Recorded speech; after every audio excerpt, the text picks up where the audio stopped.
साहित्य इससे संबद्ध तमाम विषयों को लेकर, काव्य धाराओं को लेकर तथा रचना और रचनाकारों को लेकर हम जो चर्चा कर रहे हैं, उसके अंतर्गत आज हम बात कर रहे हैं भक्ति की स्वर्णिम परंपरा और हिंदी साहित्य, इस विषय पर।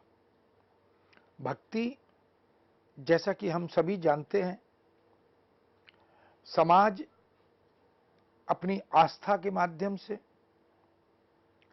अपनी समर्पित भावनाओं के माध्यम से किसी आराध्य विशेष के प्रति जब अपनी सात्विक भावनाओं को व्यक्त करता है, उसके व्यवहार में, उसके आचरण में उस सात्विकता को समाविष्ट करते हुए वह एक ऐसी शक्ति के प्रति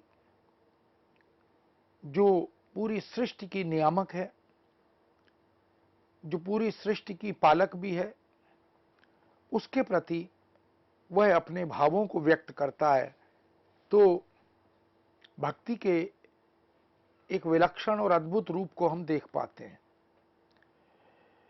हिंदी साहित्य की तरह समस्त भारतीय भाषाओं में हम इस भक्ति की सशक्त परंपरा को देख पाते हैं। भक्ति का उद्भव, भक्ति की विकास यात्रा, भक्ति भाव के प्रेरक कारण, जब हम इन संदर्भों में विचार करते हैं तो हमें ज्ञात होता है कि एक अनास्था, एक अनाचार, एक प्रताड़ना, इस तरह की परिस्थितियों और इस तरह के माहौल या परिवेश से आस्था का जन्म होता है। मानव किसी एक ऐसी शक्ति के प्रति अपने भावों को समर्पित करता है, व्यक्त करता है,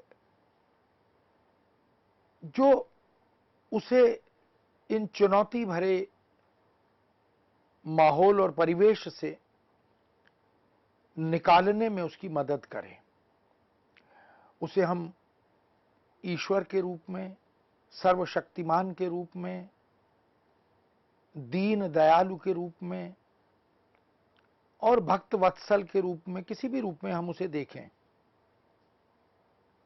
उसे हम अवतारी पुरुष के रूप में देखें या निर्गुण ब्रह्म के रूप में देखें, लेकिन भक्ति भाव और भक्ति की व्यापकता को, भक्ति के आयामों को जब हम दृष्टि में रखें तो निश्चित रूप से मातृभक्ति, पितृभक्ति, गुरु भक्ति, तमाम तरह की भक्ति के रूपों को भी हम देख सकते हैं। और जिसके प्रति हमारा विश्वास है, हमारी आस्था है, उसके प्रति अपनी सात्विक भावनाओं को भक्त रूप में जब कोई व्यक्त करता है, कविता के रूप में, गद्य के रूप में, औपन्यासिक, कथात्मक, ऐसी बहुत सी रचनाएं हमें मिलती हैं जिनमें भक्ति के अनेक रूपों को, भक्ति के प्रेरक कारणों को, भक्ति की विविधता और विविध आयामों को हम देख पाते हैं। इस भक्ति को हमने संस्कृत साहित्य में भी देखा, इस भक्ति को हमने पाली प्राकृत अपभ्रंश में भी देखा, नाथ, सिद्ध और जैन साहित्य में भी देखा, और हिंदी के आधुनिक काल में हमने मैथिल कोकिल के रूप में विद्यापति को देखा, जिन्होंने कृष्ण और राधा को अपने इष्ट मानकर उनकी भक्ति पर अद्भुत काव्य सृजन किया। और भक्तिकाल तो नाम से ही ज्ञात है कि भक्ति का काल है, उसे हिंदी साहित्य का स्वर्ण युग भी कहा गया, क्योंकि उस युग में अनेक प्रकार की भक्ति और भक्त हमें मिले। विश्व स्तरीय कवि के रूप में, काव्य सृजक के रूप में, वाणी प्रणेता के रूप में हमें बहुत से रचनाकार भक्तिकाल में मिले। संवत 1375 से 1700 तक का समय, यानी लगभग 325 वर्ष का समय भक्ति का ही समय रहा। और दक्षिण के आलवार संत जिस भक्ति को उत्तर भारत में लेकर आए, उसने हताश, निराश भारतीय समाज को एक संबल दिया, एक आत्मविश्वास दिया, एक आस्था दी, संघर्ष करने की शक्ति दी, और सबसे बड़ी बात है कि एक विश्वास दिया कि यह बुरा समय निश्चित रूप से समाप्त होगा और उज्जवल भविष्य इसका उद्भव होगा। भक्ति ने मनुष्य को संघर्ष करने की प्रेरणा दी। भक्ति ने जागृत किया, इसलिए जागरण का काम भी भक्तिकालीन रचनाकारों ने किया। जब हम इस कार्यकाल पर विचार करते हैं तो पूरे देश में, भिन्न भिन्न राज्यों में, भिन्न भिन्न भाषाओं में भक्ति निश्चित रूप से रचना और रचना धर्मिता का एक प्रमुख अंग बन गई थी, एक प्रवृत्ति बन गई थी। और उसी को हम हिंदी साहित्य में भी देख पाते हैं। हिंदी साहित्य में भक्ति की यह परंपरा केवल भक्तिकाल तक सीमित नहीं रही। भक्तिकाल तो इस दृष्टि से प्रवृत्ति की प्रधानता के कारण, प्रचुरता के कारण, सगुण और निर्गुण भक्ति के रूप में, राम भक्ति और कृष्ण भक्ति के रूप में, संत काव्य और सूफी काव्य के रूप में हम देख सकते हैं। बहुत से रचनाकार जो किसी संप्रदाय विशेष से संबद्ध नहीं भी थे, स्वतंत्र रूप से उन्होंने कहीं कृष्ण भक्ति, कहीं राम भक्ति, कहीं सगुण कृष्ण, कहीं निर्गुण राम, इस तरह की भक्ति परंपरा भी हमें भक्तिकाल में मिलती है। हम जानते हैं कि भक्तिकाल तो ऐसा युग है जहां कृष्ण भक्ति काव्य परंपरा में अष्टछाप के 8 बड़े कवि कृष्ण भक्त कवियों के रूप में मिलते हैं। नवधा भक्ति विशेष रूप से भक्ति के विविध आयामों को उद्घाटित करती है। उधर राम भक्ति को लेकर प्रचुर मात्रा में प्रबंध और मुक्तक लिखे गए। महाकाव्यात्मक रचनाएं जैसे रामचरितमानस, जैसे तुलसीदास की रामचरितमानस एक महाकाव्यात्मक राम भक्ति की रचना है। ऐसे केशव जो कि रीतिकाल के प्रवर्तक कवि हैं, लेकिन भक्तिकाल में भी वो विद्यमान है। और उन्होंने, तुलसी ने यदि अवधी भाषा में राम कथा लिखी, रामचरितमानस तैयार किया, तो केशव ने ब्रज भाषा में एक बहुत सुंदर महाकाव्यात्मक रचना रामचंद्रिका लिखी। तो राम भक्ति काव्य, कृष्ण भक्ति काव्य, सगुण काव्य के रूप में, निर्गुण भक्ति में देखें तो संतों ने कबीर, दादू, नानक, नामदेव, रैदास, सहजोबाई, रज्जब अली, सुंदरदास, एक से एक बड़े नामदेव, हम देखें बहुत सारे संत कवि हमें मिलते हैं। और इन्होंने भी जिस राम की भक्ति की, उसको दशरथ पुत्र राम भले ही ना माना हो, लेकिन निर्गुण और सगुण दोनों रूपों में संतों ने यत्र तत्र भक्तिभाव व्यक्त करते हुए अपने आराध्य को स्मरण किया। तुलसी भी कभी सगुण और कभी निर्गुण दोनों ही रूपों में अभेद मानते हुए भक्ति भावना को व्यक्त करते हैं। इसी तरह अविगत गति कछु कहत न जाएगी, कुछ कुछ ज्ञात ही नहीं होता, इस तरह की बात भी उन्होंने कही। वह जो अजर है, अमर है, सर्वव्यापी है, अनादि है, अनंत है, ऐसे ब्रह्म के रूप में, ऐसे ईश्वर के रूप में भी भक्ति को प्रकट किया गया। जिस ईश्वर या आराध्य की भक्ति इन भक्तों ने, इन कवियों ने की, यह वही है जो भक्त वत्सल है, जो दीन बंधु है, जो समय समय पर संकट आने पर अपने भक्तों का उद्धार करता है, उनकी मदद करता है। ये वही ईश्वर है जो तमाम तरह की लीलाएं भी करते हैं, जो साधुओं संतों के ऊपर आए हुए संकट का निवारण करने के लिए अवतारी पुरुष बनकर तमाम चुनौतियों संकटों का सामना करते हुए भी उनकी रक्षा करते हैं। कभी राम के रूप में, कभी कृष्ण के रूप में, कभी हनुमान के रूप में, कभी शिव और पार्वती, कभी गणपति। तो भक्ति की ये परंपरा, इसके जो वैविध्य को अगर हम देखते हैं तो अखिल भारतीय स्तर पर कहीं शाक्त परंपरा, जो शक्ति के उपासक बने, दुर्गा, काली, चंडी, पार्वती, लक्ष्मी, अनेक रूपों में भक्ति की भावना को, शक्ति रूपा इन विविध अवतारों को ध्यान में रखकर कवियों ने तमाम तरह की रचनाएं की। जो लोग शैव भक्त थे, उन्होंने शिव और पार्वती की वंदना की।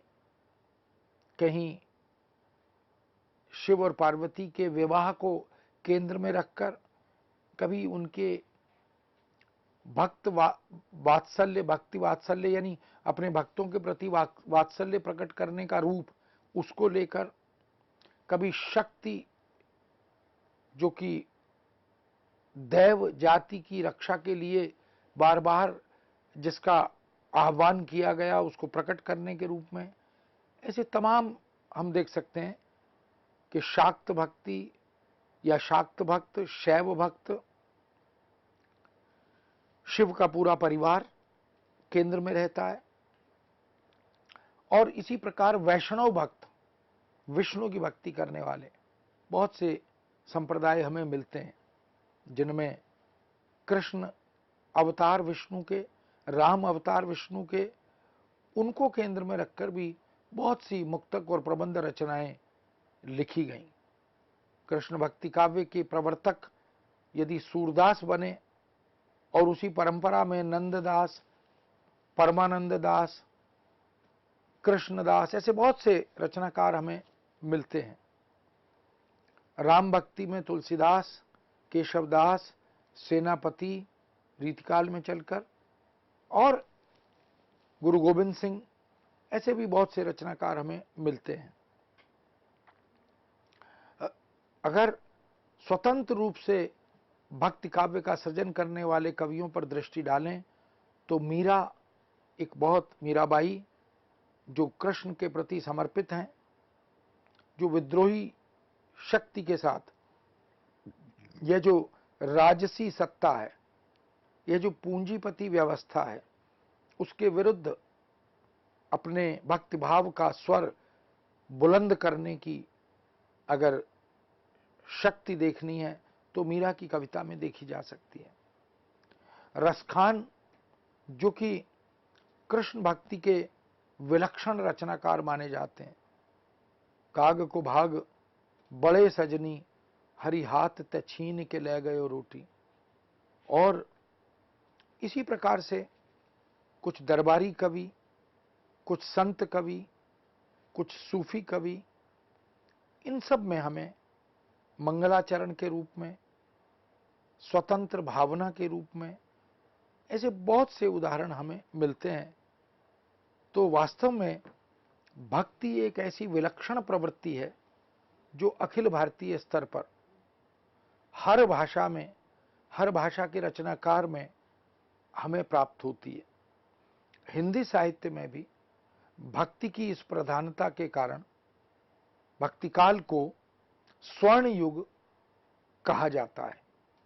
और जो भक्तिकाल की समस्त काव्य धाराएं हैं, चारों काव्य धाराएं हैं, सगुण निर्गुण, रामकृष्ण, संत और सूफी, इन सब के अवदान पर, इन सब के प्रदेय पर जब हम दृष्टि डालते हैं तो इन सब धाराओं के प्रवर्तक भी हमें इसी भक्ति भावना को नेतृत्व प्रदान करते हुए दिखाई देते हैं। सगुण में अपने आराध्य को साकार रूप में देखने की एक परंपरा रही है, यानी उसको गुण संपन्न ईश्वर जो दयालु है, कृपालु है, उदार है, भक्त वत्सल है, ऐसे बहुत सारे वैशिष्ट्य और गुण उसके हमें प्राप्त होते हैं। और निर्गुण वह है जो सर्वव्यापी है, निराकार है, कण कण में व्याप्ता है, और वह दशरथ पुत्र राम नहीं है, वह लीला पुरुषोत्तम कृष्ण नहीं है।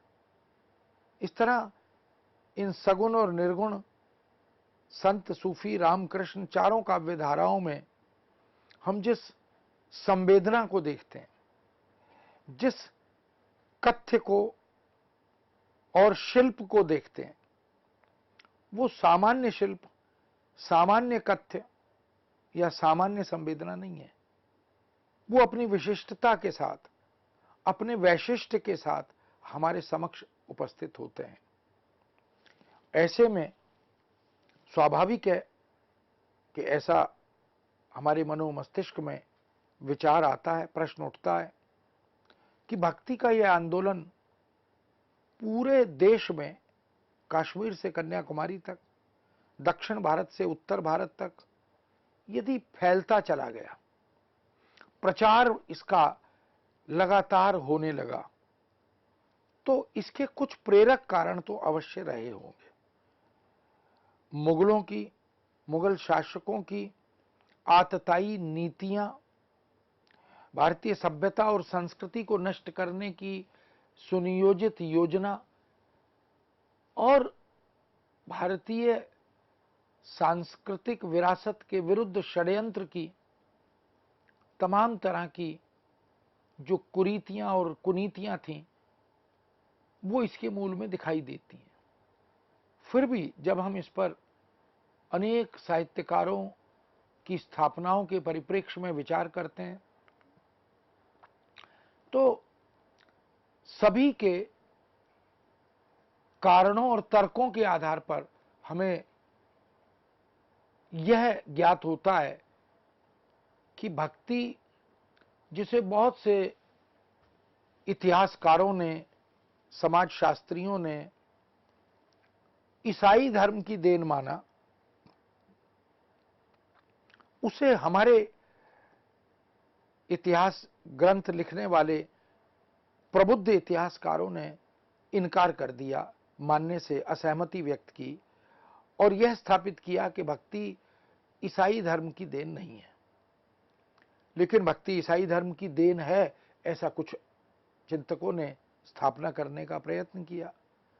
भक्ति भावना पराजित मनोवृत्ति का परिणाम है।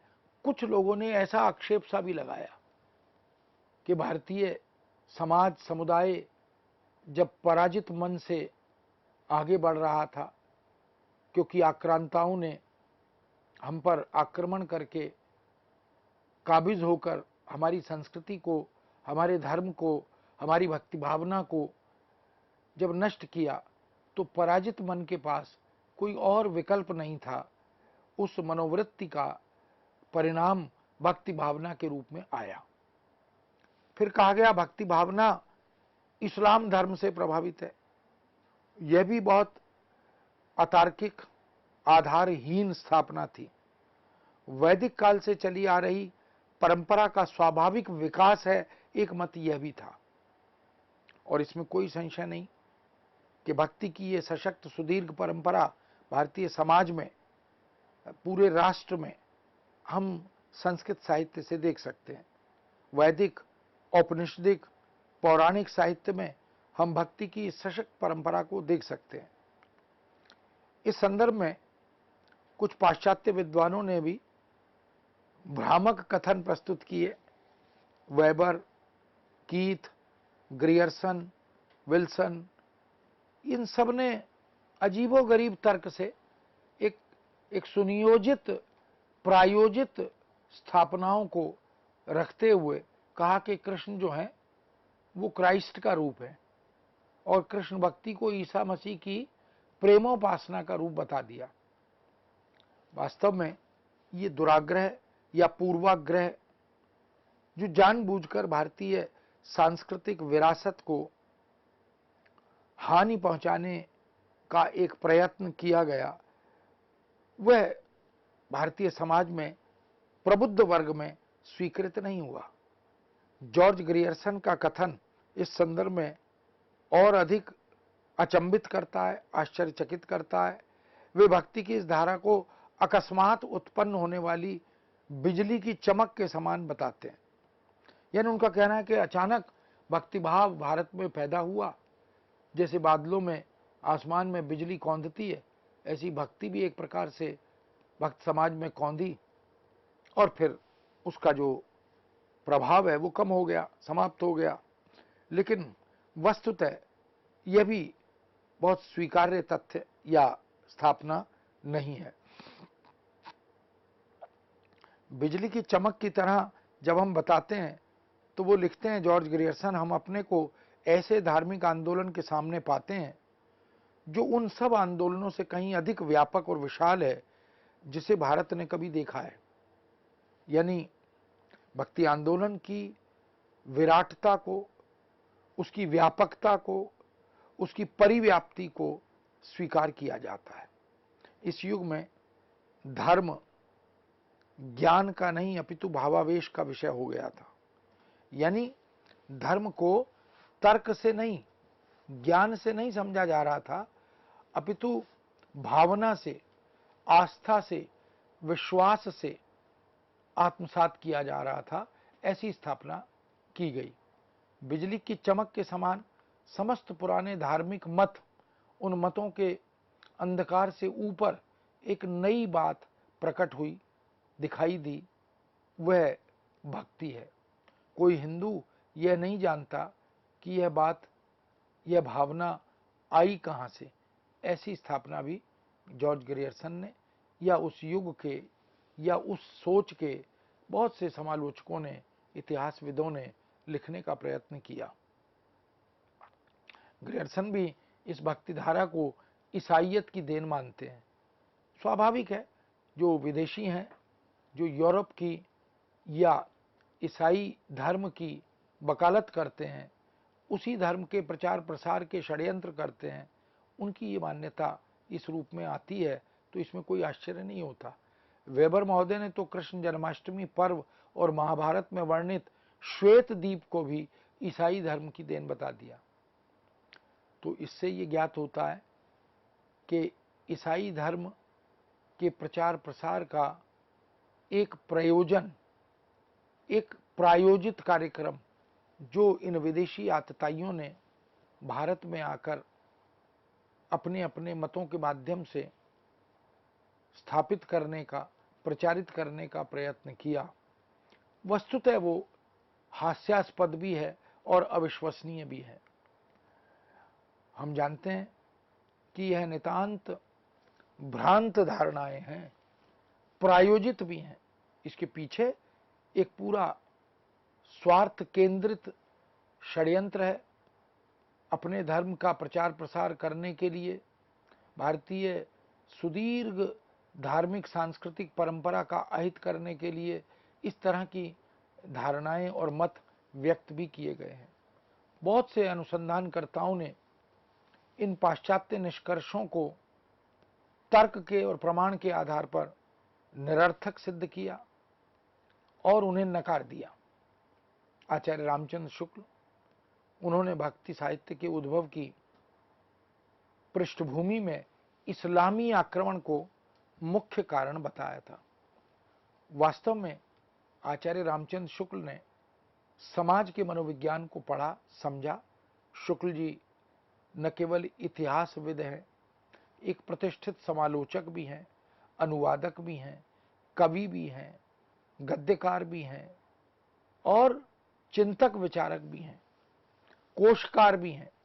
उन्होंने जो हिंदी साहित्य का इतिहास, जो एक बृहत हिंदी कोश की भूमिका के रूप में लिखा था, उससे ये सिद्ध किया कि आचार्य रामचंद्र शुक्ल के पास विवेचना शक्ति है, भाषा है, समाज के मनोविज्ञान को आत्मसात करने का सामर्थ्य है। उन्हीं आचार्य रामचंद्र शुक्ल ने भक्ति साहित्य के उद्भव की पृष्ठभूमि में इस्लामी आक्रमण को मुख्य कारण माना था और लिखा कि देश में मुसलमानों का राज्य प्रतिष्ठित हो जाने पर हिंदू जनता के हृदय में गौरव, पर्व और उत्साह के लिए यह अवकाश न रह गया था। अपने पौरुष से हताश जाति के लिए भगवान की शक्ति और करुणा की ओर ध्यान ले जाने के अतिरिक्त कोई दूसरा मार्ग ही क्या था। यानी यदि अगर हम इस भक्ति भावना के मूल में मुगल शासकों की आतताई और आक्रांत होने वाली नीति को देखें तो निश्चित रूप से मनुष्य पर इतने अत्याचार, भारतीय समाज पर, भारतीय सांस्कृतिक विरासत पर और हमारी अनेक सुदीर्घ सशक्त परंपराओं पर जो आक्रमण हुए, वो सब आक्रमण इस बात के साक्षी हैं, प्रमाण हैं। बड़े बड़े भवन, पूजा स्थल, मंदिर तोड़ दिए गए, ध्वस्त किए गए। उन सब को हम प्रमाण रूप में देखें तो ये मान सकते हैं कि मनुष्य अपने पौरुष से निराश हो गया था, हताश हो गया था। अपने बाहुबल, धनबल, शक्तिबल, सैन्य बल, इनसे मुगल शासकों ने भारतीय समाज को न केवल आक्रांत किया, न केवल भयभीत किया, अपितु उनका एक प्रकार से शोषण भी किया। और उसी का सुपरिणाम था कि ईश्वर की एक अदृश्य शक्ति की ओर, उसकी ओर ध्यानाकृष्ट करते हुए, उस पर विश्वास या भरोसा करते हुए, उसकी करुणा पर आस्था विश्वास रखते हुए एक मार्ग प्रशस्त हुआ। उसी को भक्ति का मार्ग कह सकते हैं। मित्रों, निश्चित रूप से ये विषय समाज मनोविज्ञान का, समाज की वास्तविकता से अवगत होने का विषय है। हम इस विस्तृत व्यापक विषय पर अपनी चर्चा को आगे जारी रखेंगे। अभी समय की बाध्यता से हम इसको यहाँ विराम देते हैं। पुनः आपसे भेंट होगी। आज्ञा दीजिए। नमस्कार।